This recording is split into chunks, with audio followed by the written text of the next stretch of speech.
ପ୍ରସଙ୍ଗର ଶୀର୍ଷକ ହେଉଛି ଏସବୁରେ କିଛି ଲାଭ ନାହିଁ, ଏସବୁରେ କିଛି ଲାଭ ନାହିଁ।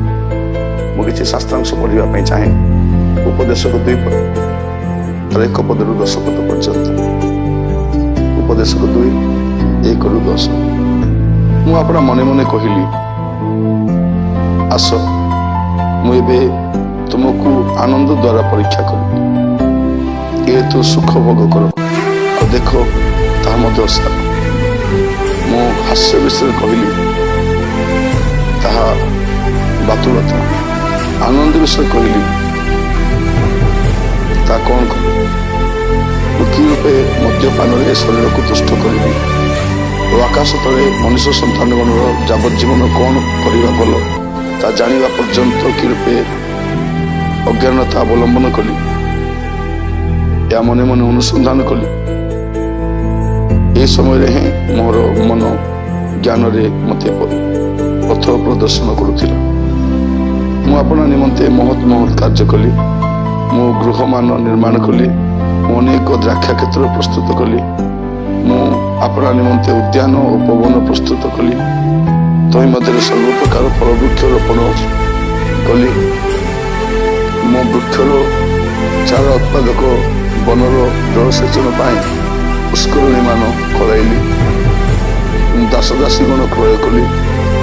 ମୋର ଗୃହଜାତ ଦାସଗଣ ଥିଲେ। ଆହୁରି ମୋର ପୂର୍ବେ ଜେରୁସାଲେମସ୍ଥ ସମସ୍ତ ଅପେକ୍ଷା ମୋର ଗମେଶାଦି ଫଳ ଅଧିକ ଥିଲା। ମୁଁ ରୂପା ଓ ସୁନା ପୁଣି ନାନା ରାଜାର ଓ ନାନା ପ୍ରଦେଶର ବିଶେଷ ବିଶେଷ ସମ୍ପତ୍ତି ସଂଗ୍ରହ କଲି।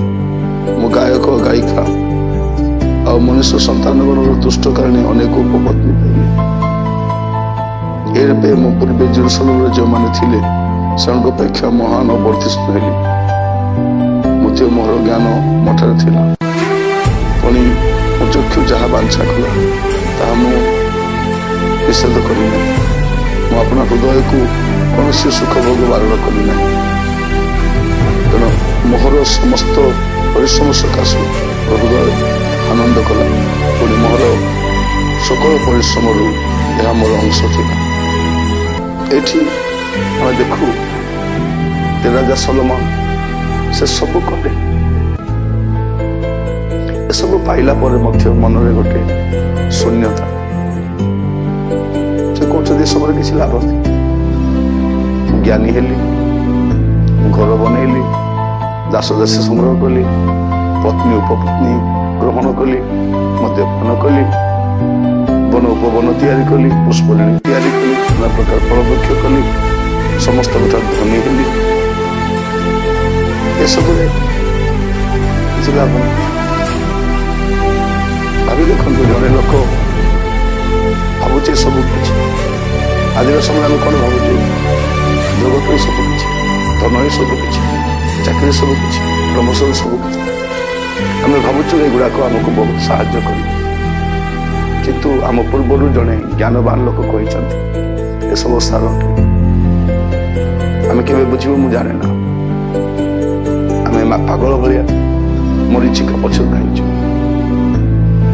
ଆମେ ଭାବୁଛୁ ଏସବୁ ଆମକୁ ରକ୍ଷା କରିବ, ଏସବୁ ଆମକୁ ଉପକାର କରିବ, କିନ୍ତୁ କୌଣସି କାମରେ ଆସିବ ନାହିଁ। ଏଇଟା ଆମେ ଦେଖୁଛୁ। ସବୁଠାରୁ ଜ୍ଞାନୀ ରାଜା, ସବୁଠାରୁ ଧନୀ ରାଜା, ତାଙ୍କ ରାଜତ୍ୱ କାଳରେ ରାଜ୍ୟରେ ଶାନ୍ତି ଥିଲା, କିନ୍ତୁ ସେ ଶାନ୍ତିରେ ନଥିଲା। ସବୁ ପାଇଲା ପରେ ମଧ୍ୟ ଶୂନ୍ୟତା। ଏପରି ଏକ ଜୀବନ ନେଇ ସେ ବଞ୍ଚୁଥିଲେ। ଆଜି ହୁଏତ ଆପଣମାନେ ମଧ୍ୟ ଅକ୍ଳାନ୍ତ ପରିଶ୍ରମ କରି ବହୁତ କିଛି ଆୟୋଜନ କରିଛନ୍ତି, କିନ୍ତୁ ଅସଲ କଥା କରିଛନ୍ତି ଚାହୁଁଛି ଈଶ୍ୱର ଦତ୍ତ ଶାନ୍ତି। ନିଜକୁ ଯାହା ଭଲ ଲାଗିଲା, ଅନ୍ୟମାନେ ଆମକୁ ଯାହା କହିଲେ ଆମେ ସବୁ କଲୁ, କିନ୍ତୁ କେବେ ପ୍ରଭୁଙ୍କୁ କ'ଣ ଭଲ ଲାଗେ ତା ଚିନ୍ତା କରିଛୁ? ଆମେ କରିନାହୁଁ। ସେ କ'ଣ କହୁଛନ୍ତି ଶେଷ ଆଡ଼କୁ? ଏହା ତ ପ୍ରଥମ ଅଧ୍ୟାୟର କଥା। ମୁଁ ଆପଣଙ୍କୁ ଶେଷ ଅଧ୍ୟାୟର କଥା କହୁଛି, 12 ପୂର୍ବରୁ ତାର 7 ପଦ। ପୁଣି ଧୂଳି ପୂର୍ବ ପରି ମୃତ୍ତିକାରେ ଲୀନ ହେବ ଆଉ ଆତ୍ମାଦାତା ପରମେଶ୍ୱର ନିକଟକୁ ଆତ୍ମା କରିଛି। ଏ ଯେଉଁ ସବୁ ଆୟୋଜନ କରିଛି ଧୂଳି, ଏ ଧୂଳିରେ ମିଶିଯିବ। ସେ କଣ କହୁଛନ୍ତି ଆଗକୁ 13-14 ପଦରେ ସାର କଥା ସବୁ ଶୁଣା ଯାଇଅଛି, ପରମେଶ୍ୱରଙ୍କୁ ଭୟ କର ଓ ତାହାଙ୍କର ଆଜ୍ଞା ସବୁ ପାଳନ କର, କାରଣ ଏହା ହିଁ ମନୁଷ୍ୟର ପୂର୍ଣ୍ଣ କର୍ତ୍ତବ୍ୟ କର୍ମ। ଯେହେତୁ ପରମେଶ୍ୱର ପ୍ରତ୍ୟେକ କର୍ମ ପୁଣି ଭଲ କି ମନ୍ଦ ପ୍ରତ୍ୟେକ ଗୁପ୍ତ ବିଷୟ ବିଚାରରେ ଆଣେ। ଏହା କହିବାର ଉଦ୍ଦେଶ୍ୟ ଏସବୁରେ କିଛି ଲାଭ ନାହିଁ, କିନ୍ତୁ ଯାହା କରିବା ଦ୍ୱାରା ମୋର ଜୀବନ ରକ୍ଷା ପାଇବ, ପ୍ରଭୁ ସନ୍ତୁଷ୍ଟ ହେବେ, ମୋର ଆତ୍ମା ରକ୍ଷା ପାଇଯିବ, ସେ ବିଷୟରେ ଚିନ୍ତିତ ହେବା। ଆମେ ସମସ୍ତେ ଅନ୍ୟମାନଙ୍କ ପରି ଜାଗତିକ ମନା ଲୋକମାନଙ୍କ ପରି ସେମାନଙ୍କ ପରି ପାଗଳ ହେଇକି ଜଗତର ସମସ୍ତ ବିଷୟ ପାଇଁ ଲାଳାୟିତ ହୋଇ କାଙ୍ଗାଳି ହେଇକି ବୁଲିବା ଅପେକ୍ଷା ଈଶ୍ୱରଗତ ଶାନ୍ତିରେ ରୁହ। ପ୍ରଭୁ ଯାହା ଦେଇଛନ୍ତି ତୃପ୍ତ ରୁହ।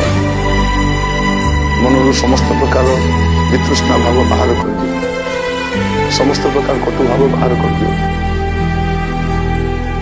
ଅତୃପ୍ତର ଆତ୍ମାକୁ କାଢି ନିଅନ୍ତୁ, ପ୍ରଭୁରେ ସୁସ୍ଥିର ରୁହନ୍ତୁ। ପ୍ରଭୁ ଆପଣଙ୍କ ତତ୍ତ୍ୱାବଧାନ କରନ୍ତୁ, ପ୍ରଭୁ ଆପଣଙ୍କର ଯତ୍ନ, ଜମା ବ୍ୟସ୍ତ ହୁଅନ୍ତୁ, ପ୍ରଭୁରେ ସୁସ୍ଥିର ରୁହନ୍ତୁ। ପ୍ରଭୁଙ୍କ ଦାସ ଭାବରେ ଟିକେ କହିବାକୁ ଚାହେଁ, ଏସବୁରେ କିଛି ଲାଭ ନାହିଁ, କିନ୍ତୁ ଯୋଉଟା ଲାଭ ଅଛି ଚିନ୍ତା କରନ୍ତୁ, ପ୍ରଭୁଙ୍କୁ ସନ୍ତୁଷ୍ଟ କରନ୍ତୁ, ତାଙ୍କ ରାସ୍ତାରେ ଚାଲନ୍ତୁ। ପୁରସ୍କାର ଆଗକୁ ଅଛି, ପରମେଶ୍ୱର ଦେଉଛି। ମନୁଷ୍ୟ ଯାହା ଉପାର୍ଜନ କରିଛି ଛାଡ଼ିକି ପଳେଇବ, ପ୍ରଭୁ ଯାହା ଆୟୋଜନ କରୁଛନ୍ତି ଅନନ୍ତକାଳ ପ୍ରଭୁ କରିବେ। ପ୍ରଭୁରେ ରୁହନ୍ତୁ।